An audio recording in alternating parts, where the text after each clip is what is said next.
कधीच नाही चुकणार तुमचे फेवरेट टीव्ही शोज झी5 सोबत, तेही एकदम फ्री।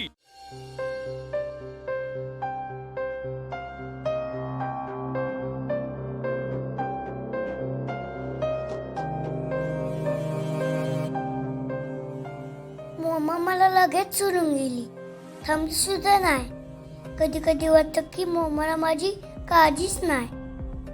बाबांनी मला सकाळी बोलवलं होतं, पण अजून का नाही आले? खूप वेळ झाला आता।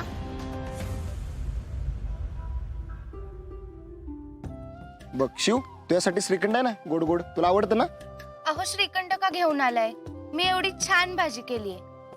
शिव, तुला माझ्या हातची भाजी आवडते ना? अगं ती भाजी रोजच खाते, तिला श्रीखंड आवडतं म्हणून घेऊन आलोय। शिव बाळा, श्रीखंड खा, मग छान आपण पकडापकडी खेळू। बरं, पण श्रीखंड सोबत थोडी भाजी पण खायची हा? अगं आप्पे, बाहेर फिरायला आल्यानंतर घरून भाजी करून आणतं का कोण? एक मिनिट, अर्जुन अरे असं काय करतोय? तुला आवडते म्हणून केली मी भाजी, आणि असंही तो गोड खात नाही। मी सकाळी उठून बनवली, खा ना। अगं पण मी सकाळी उठून डेअरीवर जाऊन श्रीखंड आणलाय, त्याचं काय? एक मिनिट, तू ए अर्जुन, हे बघ, आपण त्याच्या खाण्याबद्दल बोलतोय आणि तो हसतोय आपल्याकडे बघून। ए बाबा, तुम्ही भांडताना खूप भारी दिसता। तुम्ही दोघं सोबत असल्यावर मला काहीही चालेल। ओ चला, नाही आधी हे खाणार। आधी श्रीखंड। अरे आधी भाजी जाऊ दे ना त्याला, डेअरी, नको नको नको। हा.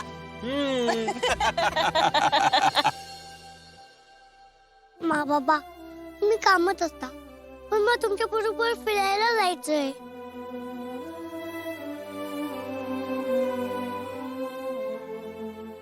तहान लागलीये।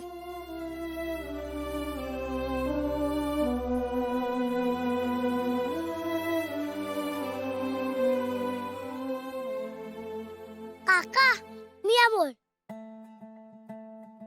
माझे बाबा थोड्याच वेळात मला घ्यायला येणार, तोपर्यंत मला पाणी मिळेल का? थांब, देतो।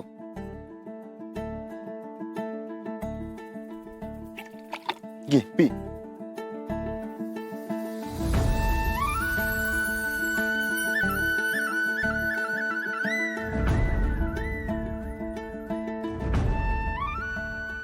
थँक्यू काका। अमोल, बाळा तू एकटाच आलायस का इथे? हो, पण माझे बाबा येतील आता। बाबा जोपर्यंत येत नाहीत तोपर्यंत आमच्या बरोबर थोडं खातोस का? नको, मी बाबांबरोबर पावभाजी खाणार आहे। अरे तुझे बाबा कुठल्या तरी कामात अडकले असतील, तर ये ना आमच्या सोबत बस। नको, मी बाबांबरोबर पावभाजी खाईन ना। मी खाल्लं तर बाबांबरोबरच खाणार आहे।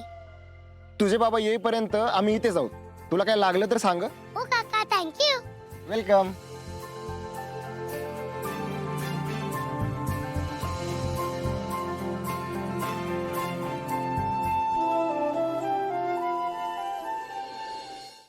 झी5 ॲप डाउनलोड करा आणि पहा सर्व एपिसोड्स एकदम फ्री।